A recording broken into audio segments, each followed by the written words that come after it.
Em nome do Pai, do Filho e do Espírito Santo. Meu bom Jesus,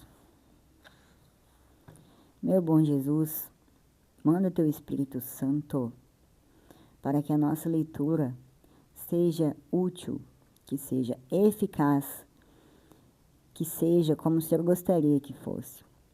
Meu bom Jesus, Virgem Santa de Pentecostes, rogai por nós. Seja para nós a intercessora, assim como a senhora foi. No casamento, pedindo ao seu filho o primeiro milagre da sua vida, mãe de todos da igreja, Santa de Pentecostes, Nossa Senhora de Pentecostes, intervenha junto ao seu filho pela humanidade. Arcanjo Miguel, protetor, continue sempre nos protegendo das ciladas do inimigo. Anjos santos, anjo protetor de cada um de nós, que possa nos acompanhar nesta jornada da vida, sempre nos lembrando das graças e glórias que devemos honrar nosso Senhor, nosso Deus. Que seja glorificado. Em nome de Jesus Cristo tem poder.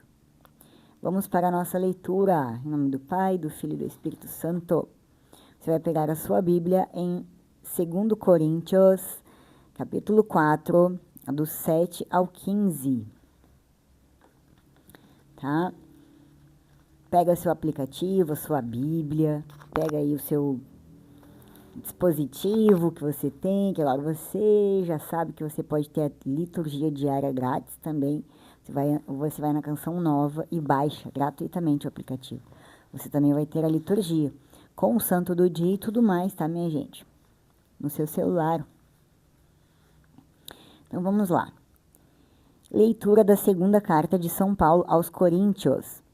Irmãos, trazemos esse tesouro em vasos de barro, para que todos reconheçam que este poder extraordinário vem de Deus e não de nós.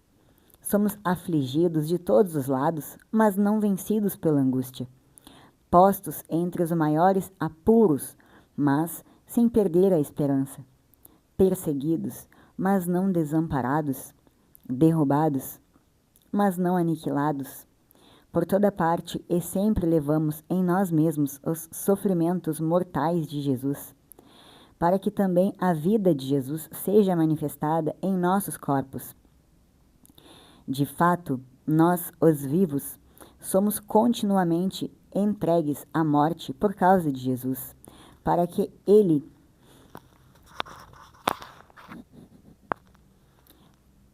também a vida de Jesus seja manifestada em nossa natureza mortal. Assim, a morte age em nós, enquanto a vida age em vós.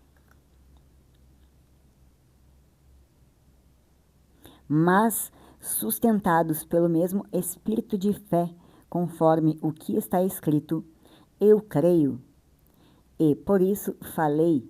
Nós também cremos, e por isso falamos, certos de que aquele que ressuscitou o Senhor Jesus nos ressuscitará também com Jesus e nos colocará ao seu lado, juntamente convosco. E tudo isso é por causa de vós, para que a abundância da graça em um número maior de pessoas faça crescer a ação de graças para a glória de Deus. Palavra do Senhor.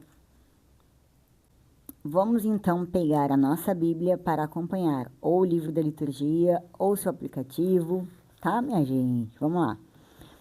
Então, lá em 2 Coríntios, capítulo 4, versículo do 7 ao 15.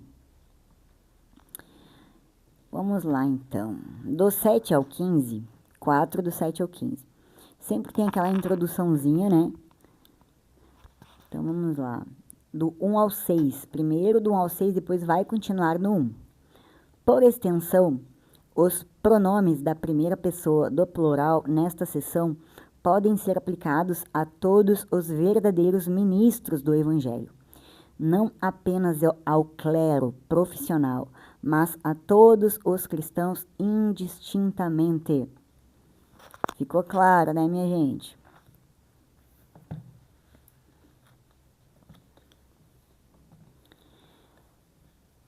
Do 1 ao 6 agora. Aliás, o versículo 1, tá? Do 1 ao 6 acabamos de ler. O verdadeiro ministério procede somente da misericórdia imerecida de Deus. Por isso, Paulo acrescentou a ele a força para perseverar mesmo em meio à oposição. No versículo 2, é possível que os falsos apóstolos tenham ajudado os coríntios a se desencaminhar fingindo possuir informações confidenciais, assim como Jezabel, que corrompeu os cristãos de Tiatira com as profundezas de Satanás. Capítulo 2, versículo 24 de Apocalipse. Os falsos mestres são reconhecidos por terem a motivação errada, astúcia, e a mensagem errada. Manipulamos o verbo, né? Os verdadeiros mestres são reconhecidos pela verdadeira motivação e pela fé que uma vez foi entregue aos santos. Não existem níveis secretos de verdade reservados apenas para os que foram iniciados em seus segredos. Número 3, versículo. Sobre evangelho está escondido. Ver nota 3:15. Na nota 3:15, a expressão um véu cobre os seus corações não se refere a um véu literal, e sim a um prejuízo espiritual. Uma das grandes dificuldades que, historicamente, os judeus têm de aceitar o convite gracioso de Jesus como Messias é admitir que ele superou o antigo, desvanecente pacto. As palavras "o véu é retirado" se refere à obra de soberania, né, de Nosso Senhor Deus, Pai. Então, sobre o evangelho que está escondido, é uma referência. A referência de Paulo aqui é a qualquer indivíduo, gentil ou judeu, que não atende à proclamação do evangelho. Número 4, versículo 4. Satanás tem o papel... Era do 7 ao 15, minha gente. Agora que eu comecei, eu vou continuar. Satanás tem o papel de manter as pessoas longe de Cristo e do evangelho, mesmo que elas sejam responsáveis por suas próprias almas, e não posso culpar o diabo. Além disso, o maligno não pode impedir que a luz do evangelho brilhe, sem a capacitação de Deus. Um pecador enxerga o evangelho tanto quanto um cego consegue ver o sol.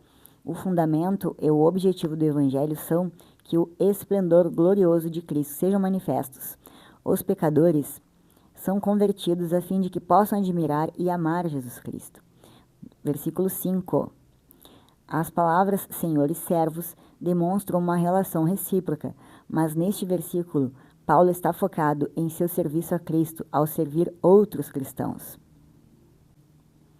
6, versículo. A criação original da luz a partir das trevas proveu o paradigma para a recriação de Deus, de luz espiritual no pecador. A iniciativa que a luz brilhasse é do Senhor. Todo o conhecimento da glória de Deus, dada por Deus, resulta na resposta humana ao Evangelho. Conhecimento, do Evangelho. Ter o conhecimento e praticá-lo, que por sua vez resulta na admiração da glória de Cristo, glória de Deus. Quando lemos o seu Evangelho, entendemos o tanto quanto que ele é glorioso, é perfeito, é magnânimo, e ele é um pai e sabe o melhor destino, e com certeza ele tem o melhor plano para você, né? Isso que quero dizer. Então, depois, lá no 7, ainda no 6, junto com a declaração, do versículo 4, de que Deus é a imagem, Jesus Cristo é a imagem de Deus, as palavras na face de Jesus Cristo são um forte testemunho de que Paulo cria na divindade de Cristo, em cuja face a glória de Deus é manifesta por completo. Depois, no versículo 7, tesouro é a glória imarcessível que acompanha o novo pacto. O poder de fazer isso acontecer é exclusivo de Deus. Vasos de barro é uma metáfora para o corpo humano, frágil e mortal, como falamos ontem. Às vezes, quanto mais humilde o recipiente, mais glorioso parece o seu conteúdo. Do 8 ao 9, esses versículos contêm 4 pares de opostos. O primeiro elemento de cada par caracteriza a fragilidade humana, principalmente os seres humanos a serviço de Deus. O segundo elemento prova o poder de Deus. Do versículo 10 ao 11, em sua humanidade, Jesus estava sujeito à morte pelo poder de Deus. Ele foi exaltado à vida ressurreta. Paulo, e de fato todos os santos, seguiu o exemplo de Jesus, embora para o apóstolo a vida ressurreta já tenha sido manifesta em nosso corpo. Efésios, você vai ver lá no versículo 2, capítulo do 4 ao 6, onde se diz que os cristãos já estão vivos, ressurretos e assentados com Cristo. No versículo 12, as tribulações de Paulo como ministro fizeram com que ele acabasse experimentando a morte corporal de um mártir. No entanto, seus sofrimentos foram usados para trazer vida espiritual aos Coríntios. Número 13, versículo, capítulo 4. O texto hebraico de Salmos 116, versículo 10 é: Cri, portanto falei, fui grandemente afligido. Paulo citou a Septuaginta, versão grega. O ponto principal é que a confiança no Senhor motiva o homem a agir. No versículo 14, na volta de Cristo, Deus irá ressuscitar os cristãos. Deve-se diferenciar isso da nova vida espiritual que Paulo já desfrutava ainda em vida no corpo. As palavras nos convosco mostra que a ressurreição dos santos não é individual. Para o outro caso do verbo apresentará, o qual também enfatiza a natureza conjunta da igreja como noiva. Mais um só. As palavras não desfalecemos são repetidas. No versículo 1, entre estas duas afirmações, Paulo explica o motivo de não ter sido derrotado, mesmo em circunstâncias extremamente negativas. O apóstolo é exemplo para todos os cristãos. Com certeza, rogai por nós. São Paulo Apóstolo. Eu sou devota de São Paulo Apóstolo, por quê, minha gente? Porque não tem como não ser, né? Mesmo se eu não fosse cristã, se eu não fosse católica, não, eu teria com certeza, né, pelo menos simpatia por um homem que fez tanto, né? E teve tanta fé, muita fé, muita fé. Ele viveu pela fé. Gravando na mente, vasos de barro. Com certeza aqui, né, minha gente, podemos ver que o apóstolo Paulo fala sobre o poder e o amor de Deus, né? Como que ele se manifesta nos humanos, que não somos merecedores de nada. Somos um vaso de barro que Deus, na sua infinita misericórdia, bondade, graça, né, tem compaixão de nós e nos molda. Mas tudo é para honrar e glorificar nosso Deus, né? Por quê? Porque é só por causa dele, né, que fazemos algo de bom, que através de nós algo de bom existe. Paulo quis dizer aqui que a humanidade é muito fraca. Nós sofremos, né? Nós padecemos, mas por conta da nossa fé, né, não somos aniquilados por conta do poder de Deus sobre nós, né, que nos sopra em nosso espírito, né, a verdade do Evangelho. E sendo assim, cremos que Cristo é o seu Filho e é o Filho de Deus e veio para ser o nosso Salvador. Sem isto, Paulo nunca teria conseguido fazer todas as obras que fez, porque ele considerou que ele era imerecedor. E isso nós sabemos muito bem, porque aquilo que Jesus promete não é riqueza, né? E sim sofrimento. Porém, com ele teremos aflições, mas teremos a garantia do que nos espera depois desse sofrimento. A mensagem principal é que o tesouro da salvação, a graça e o poder de Deus estão em nós, mas não nos são atribuídos. Não é de nós, não é natural nosso, mas dado por Deus, pela sua misericórdia e bondade, pelo seu poder e graça. Vasos de barro. Paulo utiliza a metáfora dos vasos de barro para ilustrar a fragilidade e mortalidade da natureza humana. Mesmo sendo fracos, os cristãos são usados por Deus para propagar o Evangelho. Isto até os dias atuais, tá, minha gente? E não são só os padres, né? Não são só pessoas, como já foi falado aqui, são todos. Eu até queria ler de novo. Vou ler, tá? Para você se lembrar. Então, o verdadeiro ministério procede somente da misericórdia imerecida de Deus. Por isso, Paulo acrescentou a ele força para perseverar, mesmo em meio à oposição. Então, minha gente, além dele ter falado isto aqui, ele falou o seguinte: os pronomes da primeira pessoa do plural nesta seção podem ser aplicados a todos os verdadeiros ministros do Evangelho, não apenas ao clero profissional, mas a todos os cristãos indistintamente.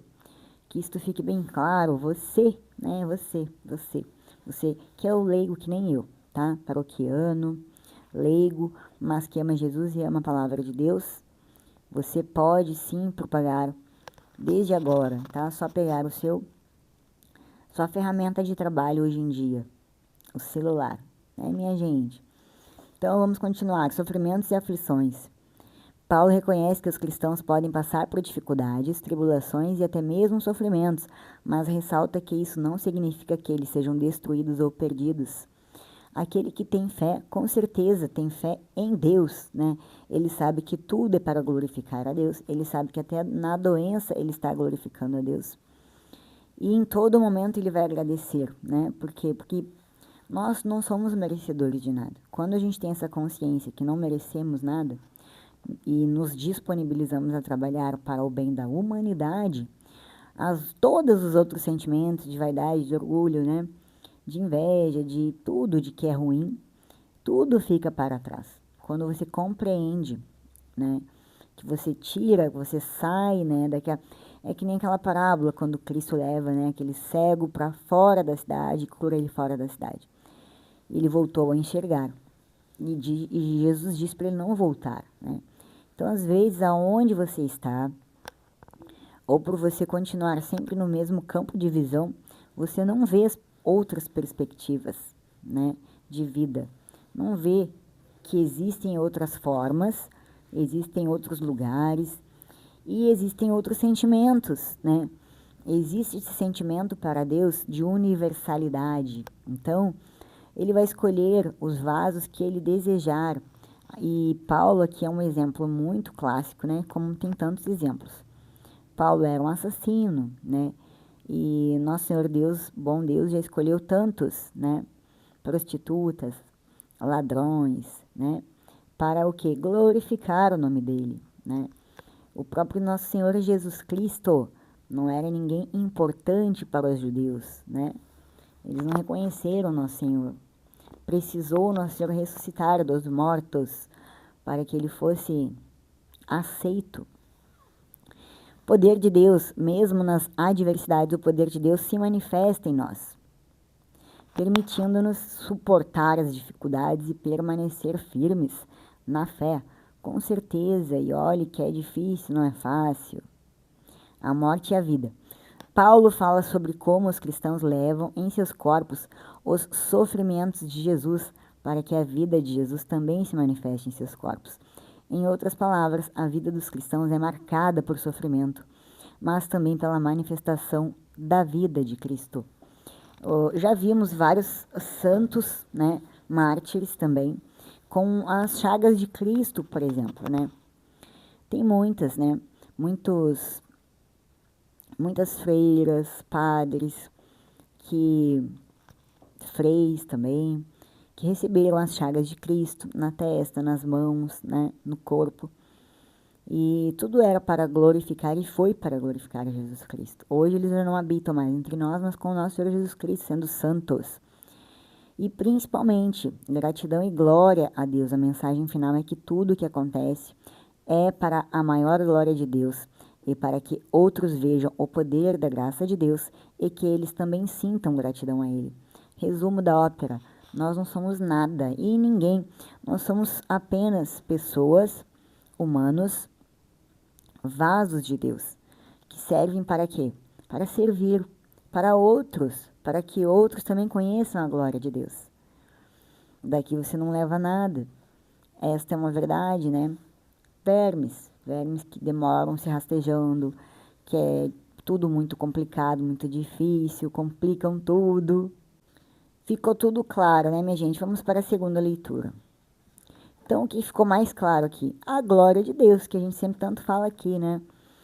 Tudo é para a honra e glória de nosso Deus. Nada é para nós, minha gente. Sejamos humildes, né? Sejamos conscientes da nossa responsabilidade em primeiro lugar, mesmo que você não seja, que não seja agraciado por Deus ainda para reconhecer, né, a bondade de Deus e as coisas de Deus, todos terão o momento que isto vai acontecer. Agora, é nos dada esta oportunidade. Agora, o que fazer com ela, aí já são outros 500. Depende de você, né, meu irmão? Porque Deus te dá. Deus te dá. Evangelho de Mateus, você vai pegar o capítulo 5, vai lá no versículo 27 ao 32. Como astros no mundo, brilheis, pregando a palavra da vida. Que bonito, minha gente.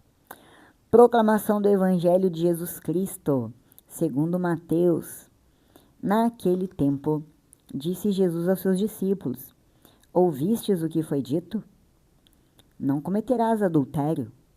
Eu, porém, vos digo: todo aquele que olhar para uma mulher com o desejo de possuí-la, já cometeu adultério com ela no seu coração. Se o teu olho direito é para ti ocasião de pecado, arranca-o e joga-o fora, para longe de ti. De fato, é melhor perder um de teus membros do que todo o teu corpo ser jogado no inferno. Palavra forte, hein, minha gente? Se a tua mão direita é para ti ocasião de pecado, corta-a e joga para longe de ti. De fato, é melhor perder um dos teus membros do que todo o teu corpo ir para o inferno. Foi dito também: quem se divorciar de sua mulher, dele uma certidão de divórcio. Eu, porém, vos digo: todo aquele que se divorcia de sua mulher, a não ser por motivo de união irregular, faz com que ela se torne adúltera.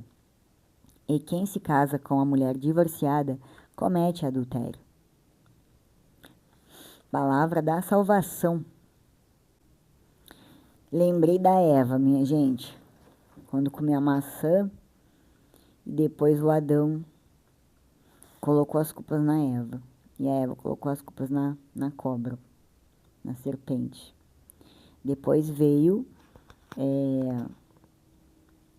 como resposta, como um castigo, né, minha gente, para a humanidade. Para Adão, né, e para Eva, e para a união, o casamento. Vocês lembram disso? Né? Então, gente, vamos para acho que uns três vídeos anteriores a esse, que falamos deste tema. Agora, então, Mateus, João, vamos lá, minha gente, Marcos, Mateus. Lá no versículo 5, no capítulo, perdão, 5. Tá até marquei, não sei porque eu já não vou direto na marcação, minha gente. 5, versículo 27 ao 32. Lá no 27 diz o seguinte: Jesus disse que fitar um membro do sexo oposto com a intenção de despertar desejos sexuais ilícitos é adultério do coração. A verdadeira justiça, portanto, procura evitar não somente atos adúlteros, mas também pensamentos adúlteros. 29 ao 30. A automutilação e a amputação não são maneiras efetivas para se dominar o pecado. Afinal, o pecado surge de um coração corrupto, e não da carne e dos ossos. Jesus usa aqui uma hipérbole, exagero intencional com propósito de salientar um ponto. Em uma alegoria, na qual o olho representa uma perspectiva pecaminosa e a mão representa uma ação imoral, a fim de comunicar um requisito vital do discipulado. Os discípulos deveriam pôr fim aos pensamentos e comportamentos que contribuem para a imoralidade. Óbvio, né, minha gente? Você tem que andar de acordo com o Evangelho, né? Como que você vai ser cristão, católico, né, no caso, se você não está de acordo com o Evangelho, né?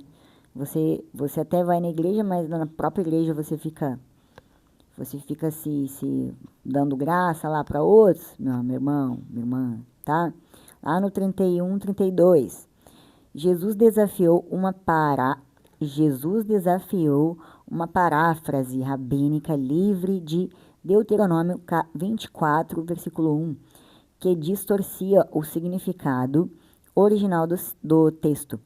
Nas mãos dos rabinos, multiplicou muito o número de ofensas que podiam justificar o divórcio. Por exemplo, comentários rabínicos citavam reclamações menores, tais como o desvanecimento da beleza de uma esposa ou sua inclinação para queimar a comida, como alegações legítimas para o divórcio. Todavia, ai, que homens mais frescos, né, minha gente? Pelo amor de Deus. Pela madrugada, o que eles queriam fazer as safadezas deles, né? E achavam isso uma seita mesmo. Jesus se mantém fiel a Deuteronômio 24, versículo 1, e insistiu que a fornicação é a alegação legítima para o divórcio. Então, as pessoas que se divorciam por razões frívolas e contraem novo casamento são culpadas de adultério, porquanto sua aliança matrimonial original não foi genuinamente dissolvida. Então tá claro, né, minha gente, aqui, casou, tá casado.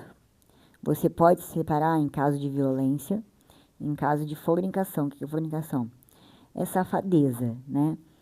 Traição também tem perdão, né? Agora, se você perdoou e a pessoa não mudou, você dá um pé nela, manda ela para bem longe de você, tá?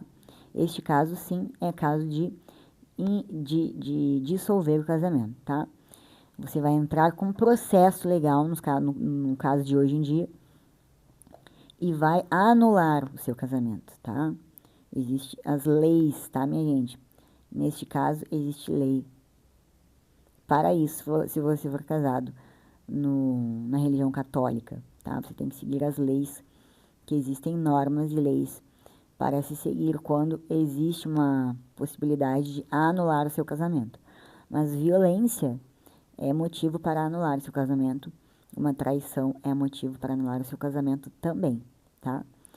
A traição, muitas pessoas dizem que não é motivo, mas é motivo sim, tá? Dependendo do caso, é motivo sim. Isso daqui só quem pode julgar não é eu e nem ninguém. Quem pode julgar são os envolvidos na situação, tá? Dentre eles o clero católico, tá? Não leigos nem a advocacia normal, né? Tudo em relação à religião católica, no que se refere a este tema de solução do casamento, né? do casamento terminar, de forma a não se pecar, regularizar a situação. Porque você não pode se separar por motivo fútil, tá? Porque você quer ficar com outras pessoas e aí você resolve se separar.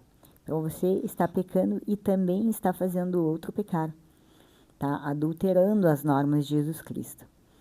Está descumprindo, né, com os mandamentos que Jesus deixou. E Jesus deixou claro isso. Então, para gravar, vamos deixar bem clara essa parte. Jesus Cristo, ele elevou a norma. Ele dificultou ainda mais. Além de não poder não cometer adultério, você não pode nem pensar em adulterar, tá? Então, se o seu olhar de desejo, de cobiça, já é um adultério no coração. Já é um motivo do seu coração ser impuro, indigno, tá? De quê? De ter Jesus com você. Importância da pureza interior. A mensagem catolicamente interpretada destaca a necessidade de cuidar da pureza do coração, pois a origem do pecado está nos pensamentos e desejos.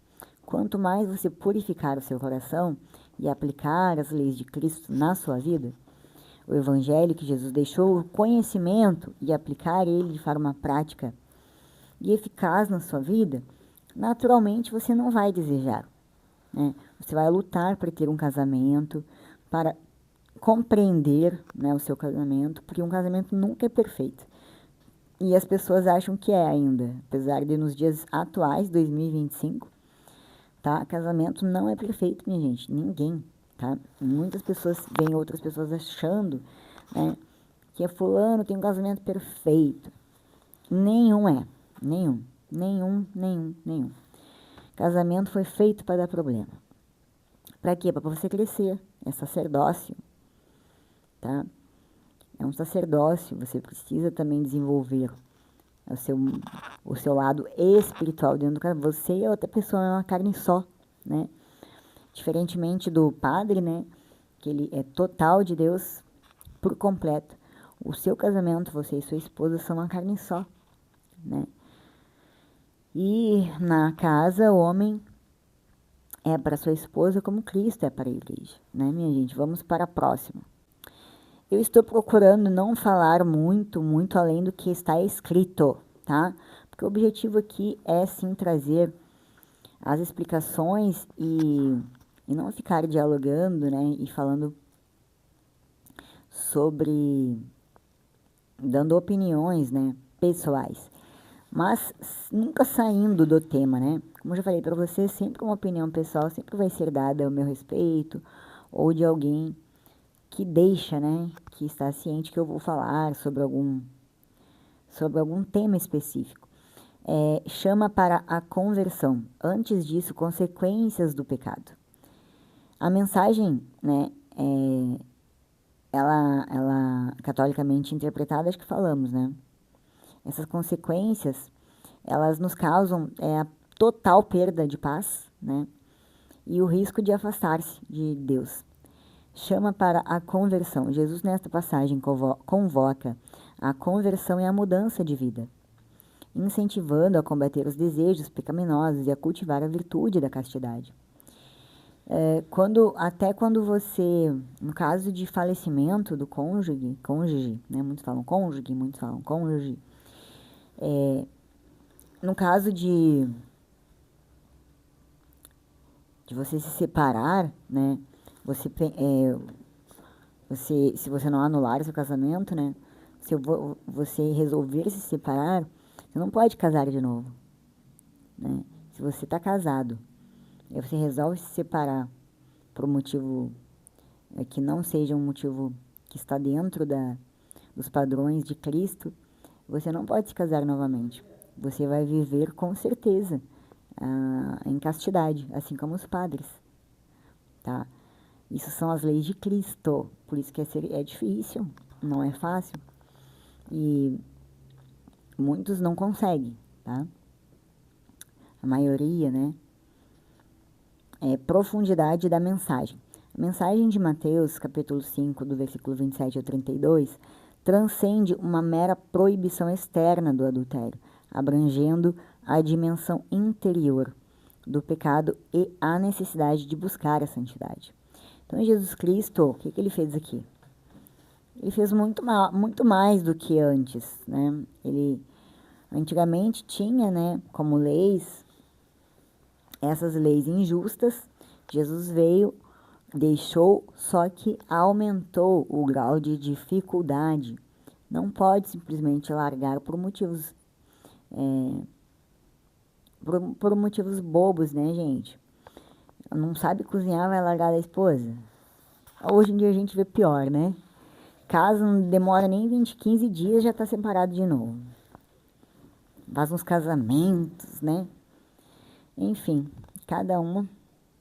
O mal pode nos escravizar, mesmo que não pratiquemos ações más.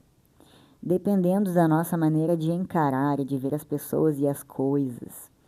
O arrancar o olho e a mão a que Jesus se refere significam cortar pela raiz os pensamentos, os sentimentos e as ações que nos são agradáveis, mas nos desvirtuam do caminho de Deus. Quando você conhece, tem o conhecimento da palavra, você sabe, né, o que é errado, o que não é, mas dentro do seu coração também você sabe. Quando é casado, você não pode ficar fitando outras mulheres, você que é mulher também não. E tem outras muitas coisas que desvirtuam. E aqui fala do pensamento, né? Do que causa todo o mal. Não adianta você se machucar a seu exterior, se é no seu interior que está a raiz do problema, né? Então, é na raiz que você tem que tratar, no seu caráter, né? É o que tanto falamos aqui, nesta reforma íntima, em chegar e perguntar a si mesmo, será que hoje eu fiz tudo que agradou ao Senhor? Este é o evangelho do dia, minha gente, tá? Bem simples e bem fácil. Jesus Cristo, seu nome tem poder. Nunca esqueça disso, tá? Virgem Santíssima, rogai por nós. Virgem Santíssima, que nos ama. Tio Paulo, porque já passou dos 5 minutos, tá? E aí eu vou deixar uma pista de reflexão da própria liturgia, tá? O anúncio do evangelho autêntico provoca conflitos e perseguições, fazendo que suas testemunhas comunguem a lógica da cruz de Cristo. Por quê? Porque sempre vai haver sofrimento, vai haver dificuldade. Porque você não pode fazer mais do que você quer, você não é mais dono de si. Você está entregue a Cristo. Essa é uma convicção que nos impulsiona a anunciar o Evangelho. A exigência da fidelidade no amor verdadeiro e leal não se limita à superfície, mas tem sua base no mais profundo do coração. Ficou bem claro, né, gente? Então, vamos refletir sobre isso. Que a sua luz possa brilhar, que os seus pensamentos sejam do bem. Se você ainda é aquela pessoa maldosa, desconfiada com tudo e com todos, tá faltando fé. Tá faltando fé e fé em Deus. Não tenha medo de pessoas. Tenha medo e temor de Deus. Tá, minha gente? O Espírito Santo de Deus está para você. Porque Jesus disse isso, que mandaria o Espírito Consolador. O Espírito Consolador existe, minha gente. E é real. Orem e peçam a ajuda do Espírito Santo quando você tiver alguma questão, que você estiver em dúvida, tá? Mesmo que depois isso te cause tristeza ou dor, pelo menos você sabe de onde vem esta verdade, tá? E vem de Deus, que é para o seu bem, não para o seu mal.